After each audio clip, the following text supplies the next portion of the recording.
Queridos, para um crescimento saudável, espiritual da gente, é necessário, além da oração, da busca, da adoração, do caminhar diário, o estudo da palavra.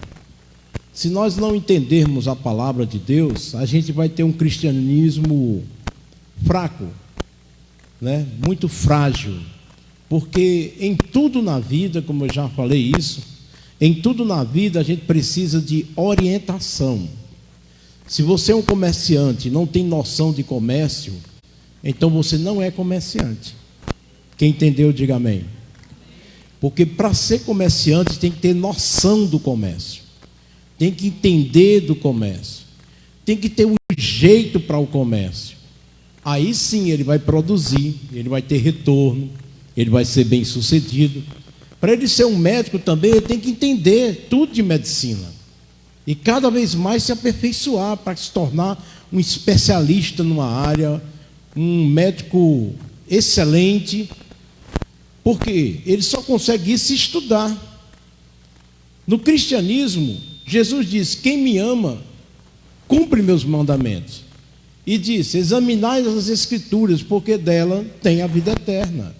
Então, conhecendo Jesus, a gente vai entendê-lo melhor, o que Ele quer para a nossa vida.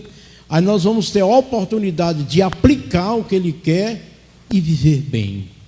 E viver debaixo da graça de Deus. Que não adianta orar, se a gente não andar, se a gente não buscar, se a gente não entender, se a gente não se relacionar com Ele.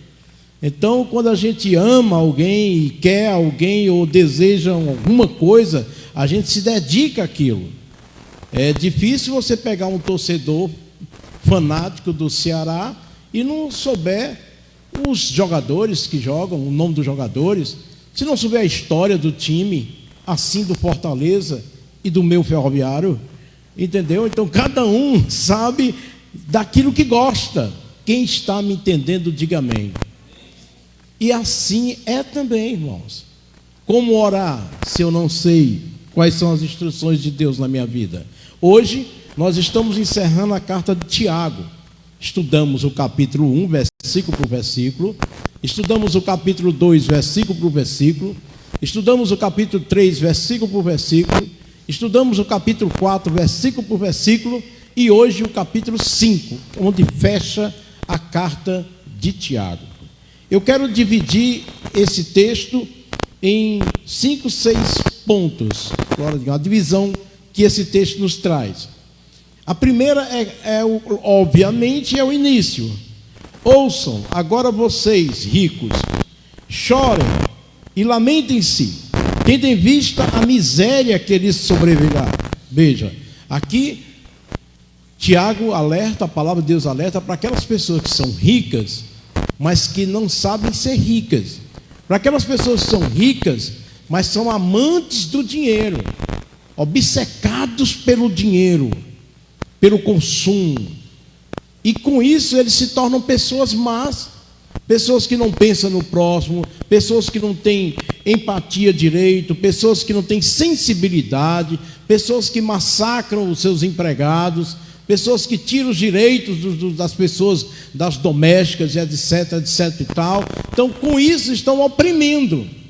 E Deus aqui na palavra, preste bem atenção, Deus ele está de olho em tudo, queridos, que envolve a nossa vida.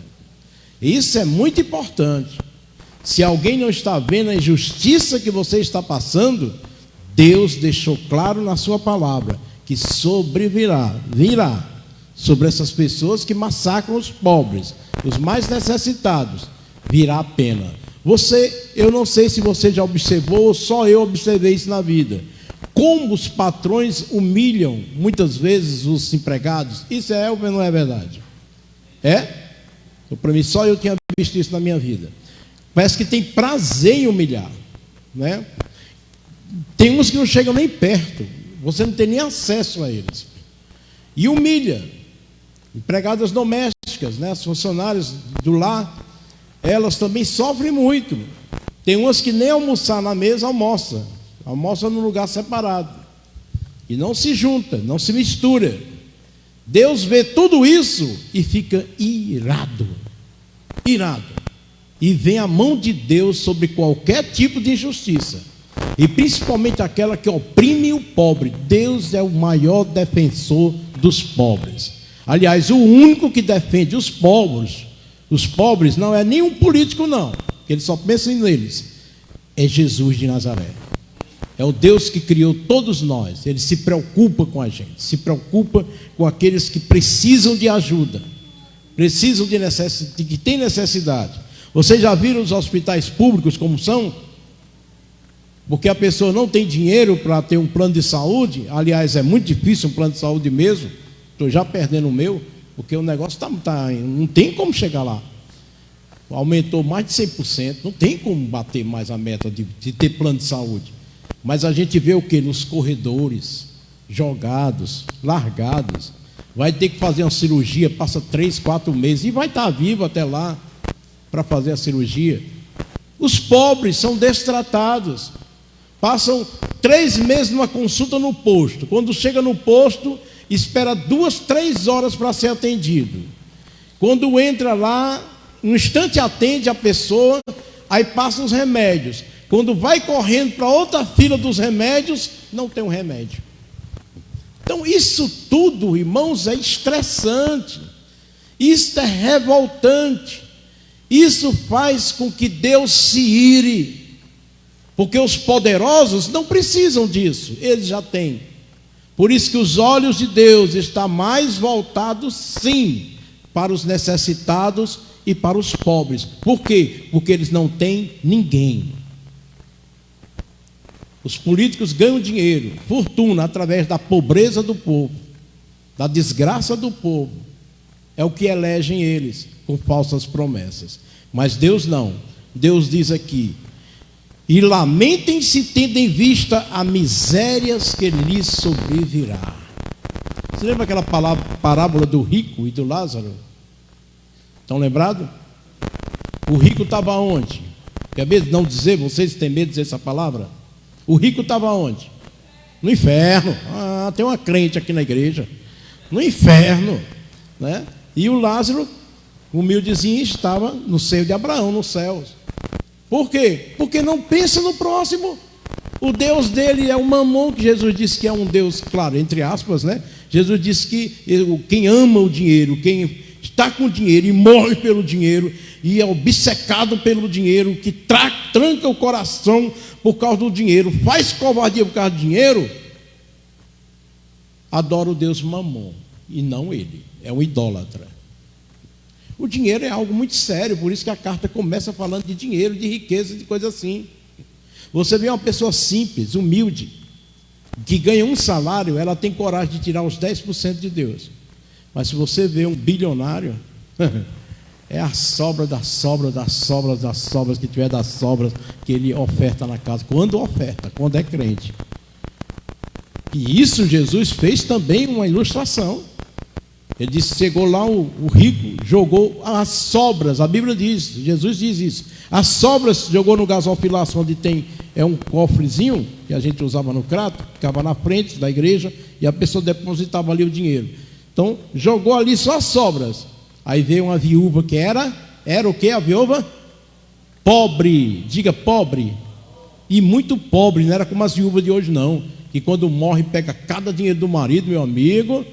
Umas viúvas aí ricas, que é um partidão, viu, para quem está solteiro, para casar com a viúva, porque pega a grana que o cara fez todinha, ó, venha para cá, chega o mais novinho para a gente casar, né, e viver feliz para sempre. Então, mas naquela época não, a viúva ficava pobre, sem nada, dependendo da igreja para receber mantimentos. Aí chegou a viúva lá, entregou tudo que ela tinha. Aí Jesus disse: qual foi a melhor oferta? Foi a da viúva. Quem está entendendo, diga amém. Vocês estão entendendo porque é que Jesus tem os olhos mais voltados para o pobre? Pela simplicidade. Claro que existem pobres orgulhosos, né? Tem pobres que é pior do que um rico. Isso depende muito da pessoa. Mas quando Jesus fala aqui no versículo 2, a riqueza de vocês apodreceu. e as traças corroeram as suas roupas. É como um câncer, é como uma ferrugem, esse amor ao dinheiro. Aí versículo 3: o ouro e a prata de vocês enferrujaram. Quem está acompanhando na Bíblia aí? E a ferrugem deles testemunhará contra vocês, e como fogo lhes devorará a carne. Vocês acumularam bens nesses últimos dias. A sua vida foi acumular bens, mas amar o próximo, mas cuidar do necessitado, ser generoso, não. Você já prestou atenção que o dinheiro é, entre aspas, um concorrente forte na vida do crente para poder seguir a Jesus? Pode ver, a maioria não dizimam. Por quê? Dinheiro? Vai faltar. Entregar na casa de Deus? Não, conversa é essa, se vire. Dinheiro, o dinheiro fala alto demais. Deus diz: mande, devolva aquilo 10%, e a pessoa não tem coragem. Por quê? O dinheiro é poderoso, é um Deus, é um concorrente, que a pessoa prefere obedecer a Deus do que ser fiel a Deus. Estou mentindo ou estou falando a verdade? Só é olhar aquela lista que a gente coloca e você vê que há um pingo de pessoas que dizimam na igreja. E quando dizimam, né? Versículo 4: toda injustiça Deus observa, irmãos. Toda injustiça não passa em branco, Deus viu. Por isso, dê glória a Deus por isso. Toda injustiça que você passou, Deus viu. Todo massacre que você atravessou ou atravessa hoje, Deus vê. Deus vê toda injustiça que faz contra você. Versículo 4, olha: vejam, o salário dos trabalhadores que ceifaram os seus campos e que por vocês foi retirado com fraude. Enquanto que o trabalhador está o coitadinho lá trabalhando bem direitinho, fazendo o serviço bem direitinho, o rico está com fraude ganhando dinheiro. Está clamando contra vocês. Preste bem atenção. O que é que você entendeu aqui? Que a oração correta é muito séria aos ouvidos de Deus. Deus ouve a oração dos injustiçados. Ninguém diz amém. Uma pessoa disse amém porque entendeu. Deus atende a oração daqueles que estão sendo injustiçados. Enquanto os patrões estão aqui fraudando e os trabalhadores trabalhando feito louco e fraudam o salário deles, tiram, no lugar de pagar bem, paga a mixaria, que não dá nem para coçar o nariz. Essa oração, é isso que eles estão fazendo, está clamando contra vocês. Deus está vendo e é uma sentença contra quem faz isso. O lamento dos ceifeiros chegou aos ouvidos do Senhor dos exércitos. Diga glória a Deus. Que lindo isso aqui, pessoal. Aqui é para a gente ficar dando glória a noite inteira, sem parar. O lamento, vou postar isso aqui hoje no meu Instagram. O lamento dos ceifeiros chegou aonde? Aos ouvidos de quem? Do Senhor dos exércitos. Se aqui tivesse uns crentes pentecostais, estavam dando palmas, batendo palmas para Jesus, mas não tem, então vamos lá, versículo de número 5. Vocês viveram luxuosamente na terra, desfrutando prazeres, e fartaram-se de comida em dia de abate. Irmãos, todas essas coisas. Tem algumas profissões que eu não vou dizer aqui, porque está ao vivo, mas vocês vão saber já já. Tem algumas profissões que ganham milhões o salário. É ou não é? E eles ficam naquelas festas, né? Aquelas loucura, droga, tudo. De vez em quando um vai preso, porque violenta uma mulher nessas festas. Já estou sabendo qual é a profissão, né? Pois é, desse jeito mesmo. E vocês ficam torcendo, morrendo, brigando, e os caras cada vez mais poderosos, são como os deuses eles, sabiam? Olha, futebol é religião. O time é a religião. Os jogadores são os ídolos. São fulano, são ciclano, são delingano, são tano. O hino, quando você vai para o estádio, né, começa a cantar, é até bonito, né? Com aquele... O hino é a harpa. É a harpa. E você bate, briga, fica triste, chora, e lá no meio da rua os cabos se pegam, se matam, a polícia corre para lá e para cá, o pai de família, para poder ajeitar as coisas, às vezes leva pancada, pedrada, por causa da religião do futebol. E os caras cada vez mais, que nem conhecem você, ricos, poderosos e crescendo, diante de uma nação que muita gente passa fome. Mas quem é que alimenta isso? Os teus dízimos e ofertas que dão ao clube. Por isso são cifras altas. Mas quando é igreja, não pode. Eu estou falando alguma mentira aqui, por acaso? Depois me proteja aí fora.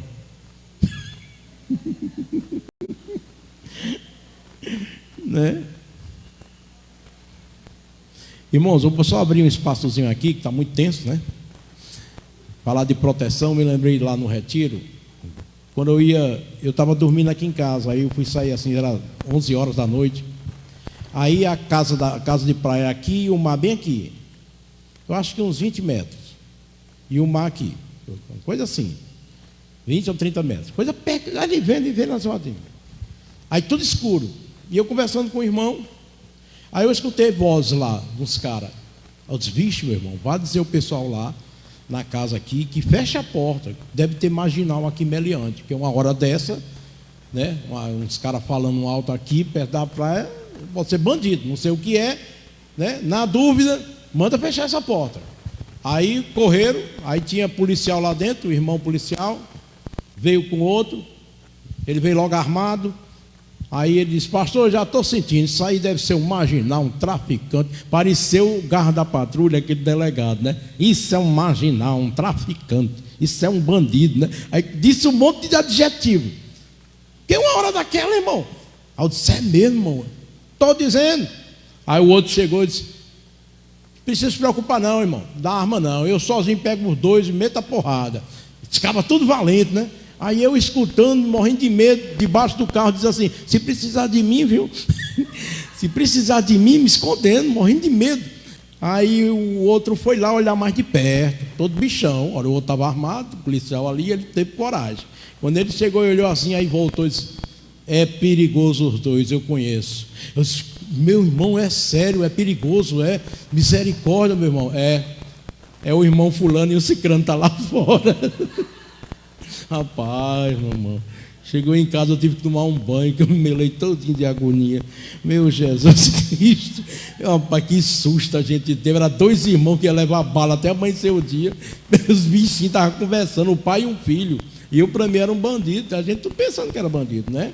Mas deixando essa besteira de lado, a segunda parte, a primeira parte foi pesada ou não foi?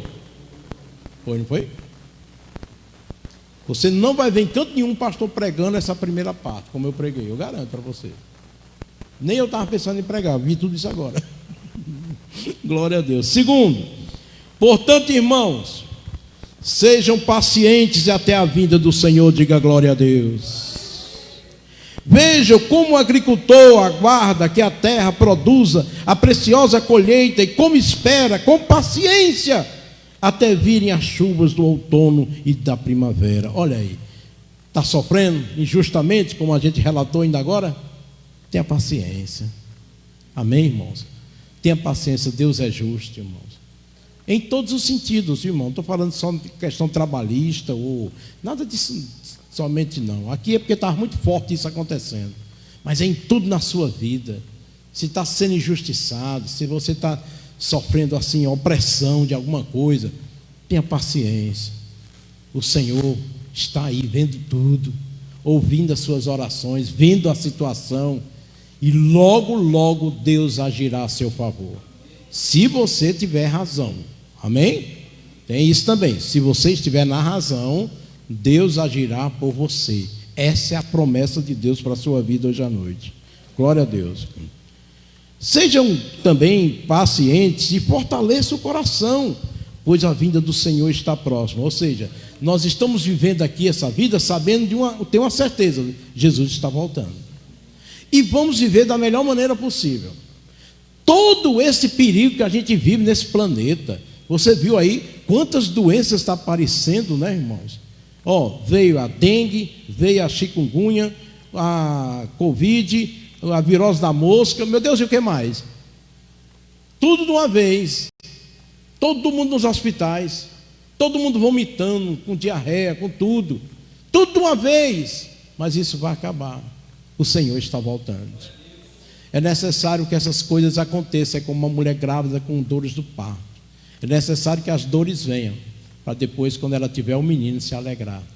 E Jesus está chegando para alegrar o nosso coração. Todas essas ameaças e doenças, ameaças dessas coisas todas, vai acabar. E, irmãos, a gente não sabe a hora nem o dia. A qualquer momento vai chegar. Então a nossa esperança é que Jesus está voltando. Eu vou crer, eu vou ter esperança. Por quê, pastor? Porque Jesus está voltando. Jesus é verdadeiro, é fiel, é verdadeiro. Ele está voltando. E essa é a minha esperança, glória a Deus, aleluia. Terceira parte, ele diz: irmãos, não se queixem uns dos outros, para que não sejam julgados. O juiz já está às portas. Vocês viram? Mais uma vez Tiago dizendo assim: não para de confusão com os irmãos, deixa de ser encrenqueiro, encrenqueira, vai viver em paz. O que está acontecendo contigo? Que onde tem problema tu dá no meio. Deixa essas coisas. Capítulo 3 todinho ele fala. Aí chega agora, ele está conversando uma coisa aqui, ele para e entra nisso. Acho que é porque ele está escrevendo e se lembrando de irmãos, viu? Aí se inspirou: vixe, deixa eu escrever isso aqui, o negócio lá está feio. Irmãos, não se queixem uns dos outros. Murmuração é muito ruim, irmãos. Por quê? Porque você vai ser julgado, a palavra de Deus diz. E o juiz que vai julgar está às portas, ele fala. Está chegando. Diga misericórdia. Versículo 10, a quarta parte diz assim: irmãos, tenham os profetas que falaram em nome do Senhor como exemplo de paciência diante do sofrimento. Como vocês sabem, nós consideramos felizes aqueles que mostraram perseverança.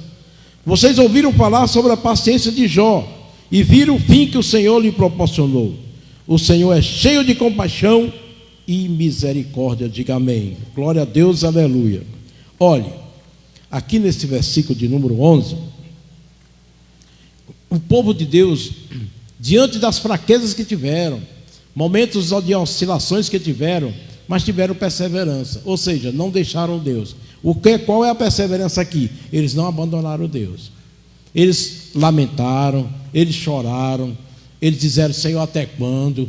O próprio Jó não teve essa paciência toda, teve uma hora que ele explodiu. Detalhe, viu? Explodiu, como vocês sabem.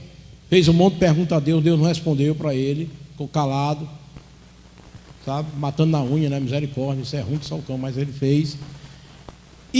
Mas ele não largou Deus. Então essa perseverança, está a coisa apertando, tem coisa acontecendo, não solte Jesus, não desça da cruz. Jesus não desceu da cruz por nada que estava ao seu redor. Ele foi até o final, por amor a nós, que tenhamos o mesmo amor, e até o final com Jesus, porque o melhor está por vir, em nome do Senhor. Glória a Deus, aleluia. Aí tem outra coisa, a parte 5: sobretudo, meus irmãos, versículo de número 12, não jurem nem pelo céu, nem pela terra, nem por qualquer outra coisa. Seja o seu sim de vocês, sim, e o não, não, para que não caiam em condenações. Seja firme na sua palavra. Pastora Eda, pode contar comigo aqui terça-feira? Pode, irmão? Pode. Pois venha, nem que venha se arrastando, porque tem pessoas que prometem as coisas e lava. Pode contar comigo. Quando olha, não é. Que a nossa palavra seja sim ou não. E não jure. Eu já vi muito crente dizendo assim, eu juro. A Ana Lídia, desde pequenininha, aprendeu esse negócio que não deve jurar.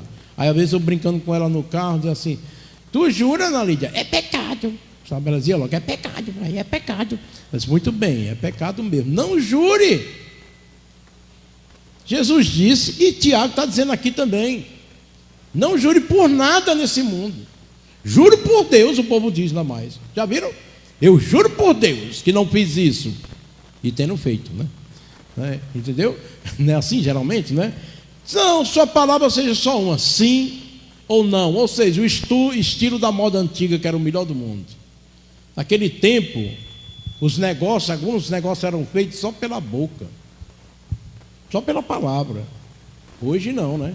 Assina sei quantos documentos, coisa que diz lá no documento, você não sabe nem o que é que tem lá. Quando você olha, tem tanta coisa, você nem vê, para não ler, assina logo. Mas naquela época era só pela palavra aqui. Sim, está fechado o negócio. Pronto, a palavra. Porque tinha homem naquela época, tinha mulher de respeito naquela época também, né? Sempre existiu gente ruim e boa. Mas houve um tempo que a palavra era certa, uma coisa séria. Mas hoje, irmãos, é tanta gente que promete e não cumpre, sabe? Eu sempre digo, né? Quando a pessoa está casando, dá medo. Eu agora entrego o microfone, diz, pode dizer, eu volto aí para ela e você para ele. Não vou dizer o que você tem que dizer, não, porque misericórdia, pode estar sendo condenado aqui.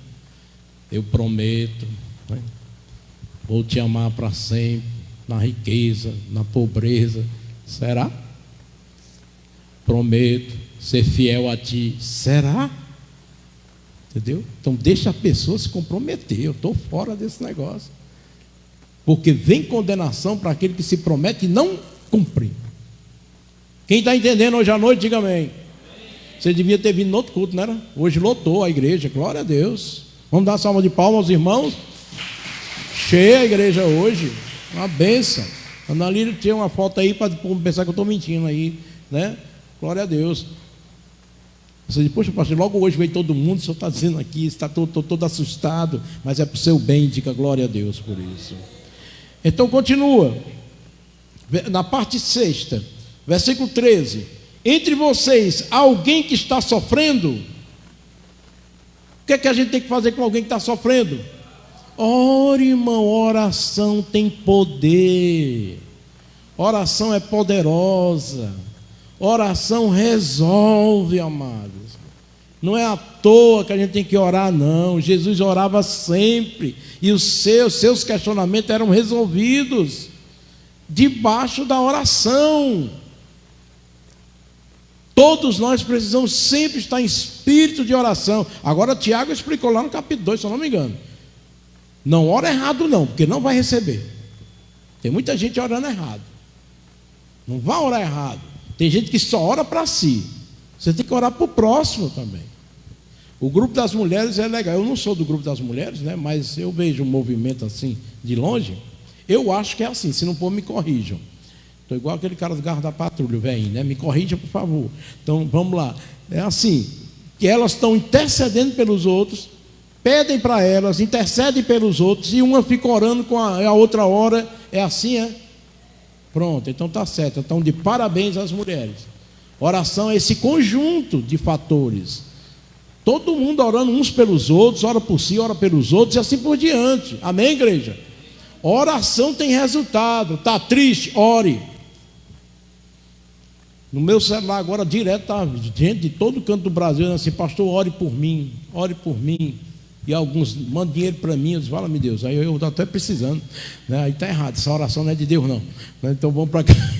Mas ore por mim, ore por mim, ore por mim. Na mesma hora eu boto a mão assim no celular e peço, Deus abençoe essa mulher, esse homem, essa vida aqui e tal. Então, na mesma hora, porque se eu esquecer é covardia, né? Então oro logo.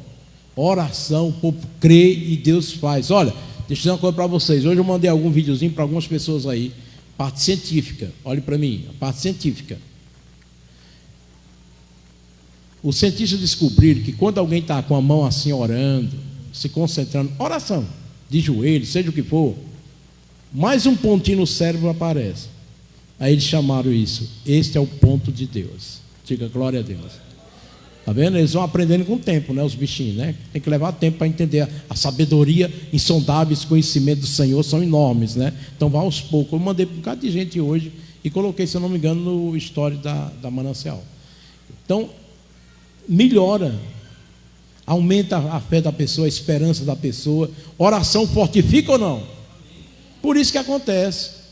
Agora vem cá, você vai orar, Senhor, isso, aquilo, é quando termina, vai murmurar. Você sabe qual é a diferença de murmuração para lamentação? Quem sabe aqui? Só a Edna que eu expliquei hoje à tarde, né? Deixa quieto. Porque murmuração é você estar reclamando com outro assim. Sei o que, tal, não, é a parte negativa. Lamentação não, é que você está se abrindo com Deus, chorando diante do Senhor. É saudável, é o lado positivo. Amém, igreja? Então, está para chorar, chore diante do Senhor. Quer lamentar alguma coisa diante do Senhor? Tudo com o Senhor, porque Ele é o único que resolve todas as coisas. Tudo Senhor, tudo Senhor. Aí ele diz, glória a Deus, aleluia. Alguém que se sente feliz, que cante louvores. Quando tem alguém feliz, aniversário, a gente faz uma festa, né? Cante louvores, vamos para o churrasco, vamos se alegrar com o irmão, aleluia, que bom. Mas se tem alguém chorando, vamos estar ao lado dele, vamos orar para que Deus, o Espírito Santo, que é o único, irmão, não tem palavra que venha mudar ninguém, só o Espírito Santo tem poder de mudar alguém. Por isso que precisa da oração, para que o Espírito Santo primeiro faça a obra no coração da pessoa. E quando você falar, aquilo Deus já fez, não você, mas Deus já fez. Eu fico meio receoso quando alguém vai dar testemunho ou coisa parecida. Preste atenção para você saber, para não fazer isso, tá? Dizer assim, eu orei e a pessoa se libertou, eu vi isso e aconteceu, eu sei o que, para com isso, não brinca, você não é nada, misericórdia, o Espírito Santo que fez. Nunca fica assim, tem gente que se esnoba com coisa santa, que coisa que é dos outros, que é de Deus. Tem que ter muito cuidado com o que a gente fala, viu? Porque o que aparenta é o quê? Eu vi, eu fiz, eu que revelei, eu que sei o quê, para com esse eu. Com Cristo não há um eu, mas Cristo que vive em mim. É isso que a gente é servo do Senhor. Toda a honra e toda a glória é para quem? É para Deus, é para o Senhor. Alguém não entendeu? Versículo 14: entre vocês há alguém que está doente. Veja que tudo em conjunto, isso é igreja, irmãos. Igreja é importante. Tem gente que diz, para que igreja? Não precisa de igreja. Que igreja? Onde vê o outro, conversa com o outro, ora pelo outro, abençoa o outro, unge o outro, não sei o que. É igreja, isso é igreja. Aí diz assim, entre vocês há alguém que está doente, entre vocês, igreja, que ele mande chamar os presbíteros da igreja. Veja bem, tem pessoas que ficam esperando os obreiros irem até lá, e enquanto não vão, ficam reclamando, murmurando, falando mal. Não é assim, pessoal? Não é? A verdade não é essa? Não, meu filho, seja humilde, está precisando, liga ali para os pastores virem aqui, os presbíteros virem aqui orar por mim, que eu estou morrendo, que eu estou aqui sem poder sair. Chama lá, humildade. Aí aqui Deus mostra também a autoridade espiritual. Veja que ele está dizendo assim, chame os presbíteros. Não faça coisa independente da liderança da igreja, não. Tem uma liderança. A igreja não fazia nada sem debaixo da autoridade, liderança, inclusive do Tiago, que representava, como nós vimos no capítulo 1, 2 por aí, e 4. Tem uma liderança, tem uma hierarquia. Deus ungiu os pastores, os presbíteros, para dar autoridade a eles, espiritual, para abençoar a sua vida. Por quê? A Bíblia diz, eles prestarão conta de cada um de vocês. A paulada para nós é bem maior. Nós vamos prestar conta de cada pessoa. Vocês estão entendendo, pessoal? Então assim, em submissão, rebeldia, A rebeldia, a Bíblia diz que é o mesmo pecado da feitiçaria. Então essas coisas, irmãos, não é de um cristão. Ovelha é uma coisa, bode é outra. Então seja ovelha. Eu sempre digo isso, as ovelhas quando vão entrar num aprisco, o pastor ele tem uma varinha, fica contando, né? Uma, pá, duas, ela não diz nada. Leva a pancadinha, na coceirinha, né? Nas costas dela, ela já entra. Aí quando o lobo se infiltra no meio das ovelhas para de noite comer tudinho, matar o que ele puder, quando ele vem, quando o pastor bate e ele sente a pancada, avança em cima da vara, avança em cima do pastor do campo, que eu estou falando, e a bagaceira vai ter que matar o bicho, né? Entendeu? Assim morre. Não é assim? Quando é ovelha, é submissa, sabe? Obedece. Veja Davi, veja tantos outros exemplos, né? É simples, é só estudar a Bíblia. Mas esse espírito de rebeldia, não sei o que, de bater de frente, não sei o que, essas coisas todas, o que é que dá? A história mostra.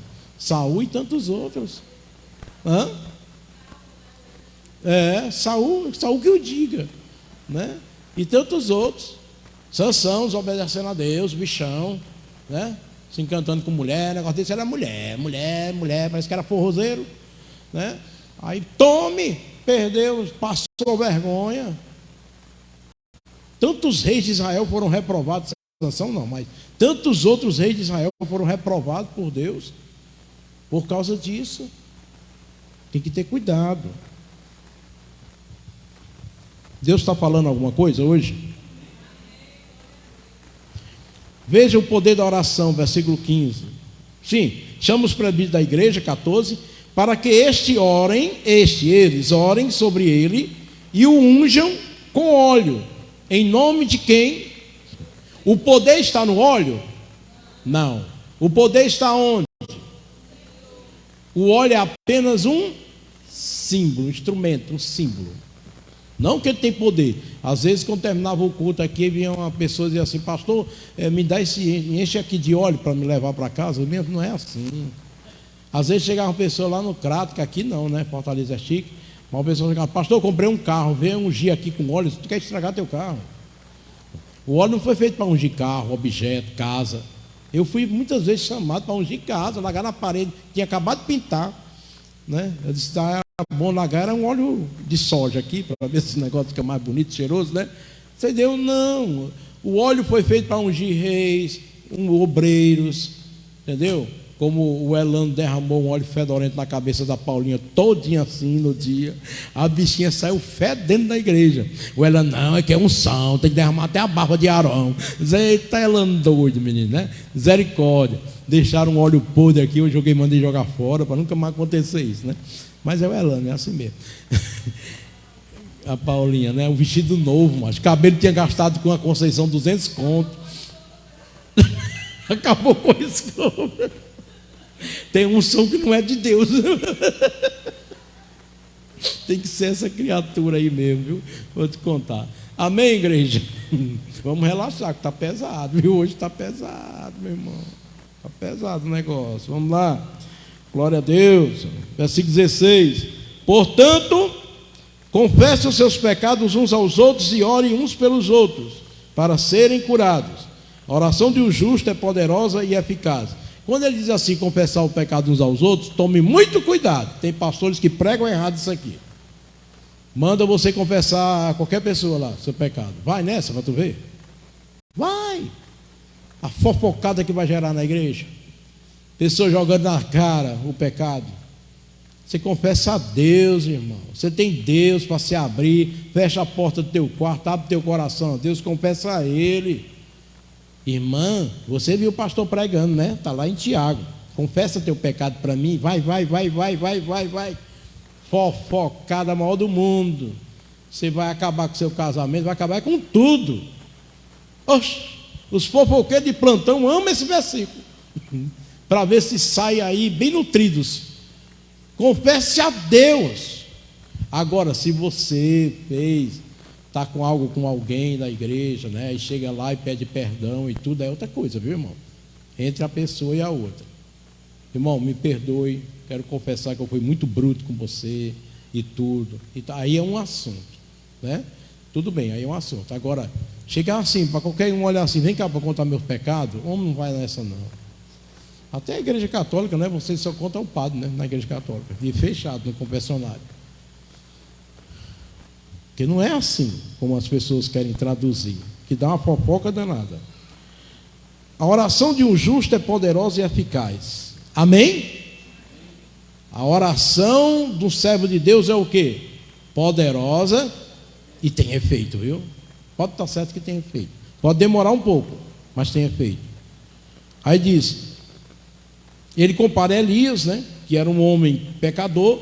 O deus Baal era o deus do vento, da chuva. E ele orou para que a chuva parasse, parou, voltasse, voltou, derrubando o deus Baal. Ou seja, um homem que era um homem comum, quando orou, até chuva desceu. E até chuva parou, diga glória a Deus. Amém? Então, se aconteceu com ele, que era humano, como diz o versículo 17, com nós também pode acontecer. Por quê? Porque o Deus é o mesmo. E quem opera é o homem ou Deus? Agora a sua fé vai fazer a diferença. Meus irmãos, último lugar. Meus irmãos, versículo 19. Se algum de vocês se desviar da verdade e alguém o trouxer de volta, lembre-se disso. Quem converte o pecador do erro, do seu caminho, salvará a vida dessa pessoa e fará que muitíssimos pecados sejam perdoados. Diga amém.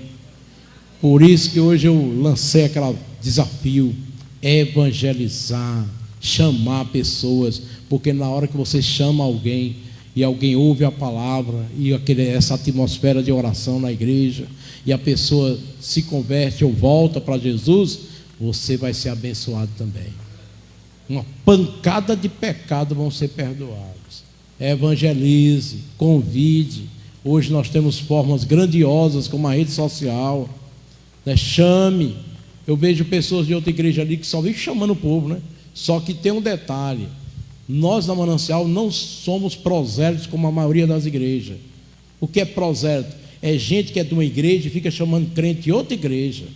Feio, nojento, de baixa qualidade, uma coisa dessa. Deixa o irmão com a sua igreja lá. Não precisa a gente estar tirando rebanho, ovelha de ninguém, fazendo esse tipo de coisa. Não, chame quem não tem Jesus. Chame quem ainda não foi salvo. Tem uma multidão de gente para chamar. Amém, igreja? Aí ficam chamando para porque acaba desfalcando da outra igreja, sabe? Acaba desandando muitos processos. For chamar alguém, chame que não seja evangélico, ou então que estiver desviado. Amém? Aí outra coisa. A gente tem essa ética desde a Betesda, porque a maioria das igrejas fazem isso. Isso é muito feio. Por isso que dá briga de pastores por aí direto. Ou então chateação. Um fica chateado com o outro, né? O pastor ele tem que ter esse respeito. Eu recebi agora um pastor do interior perguntando sobre um irmão que está lá. Ô pastor, a paz do Senhor, eu sou pastor tal da igreja tal aqui de Juazeiro do Norte. Ô meu querido, paz. É sobre esse irmão aqui, como é, ele estava na sua igreja e tal. Diz, ô amém, tranquilo. Respeito. Amém? Que respeito, coisa linda. Um respeito uma igreja para outra. Lá em Sobral a gente tinha isso, lá entre os pastores, a gente tinha reunião e a gente tinha essa paz, essa coisa bonita.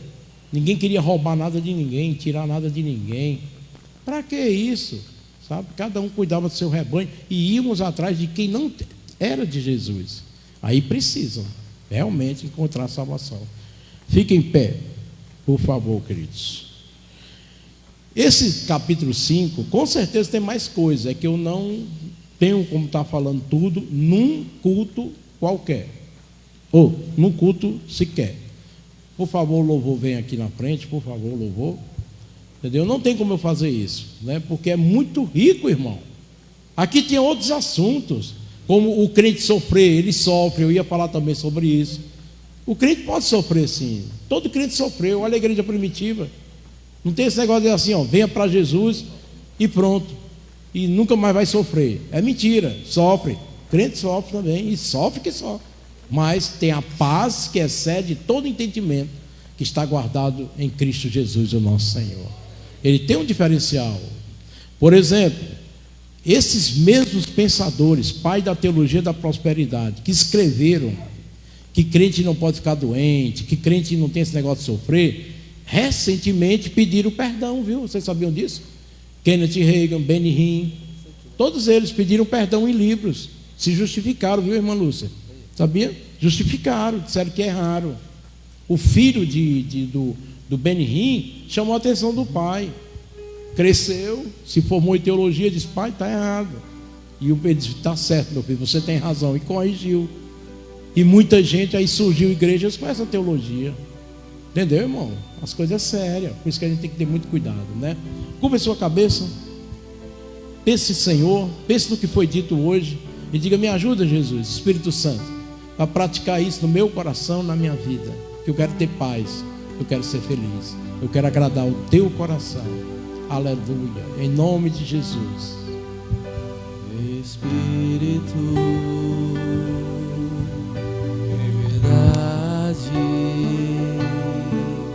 te adoramos, te adoramos. Espírito, em verdade te adoramos, te adoramos.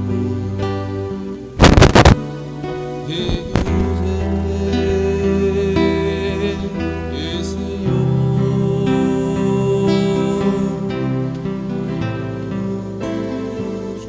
nosso viver. Deus é Senhor, te entregamos nosso viver.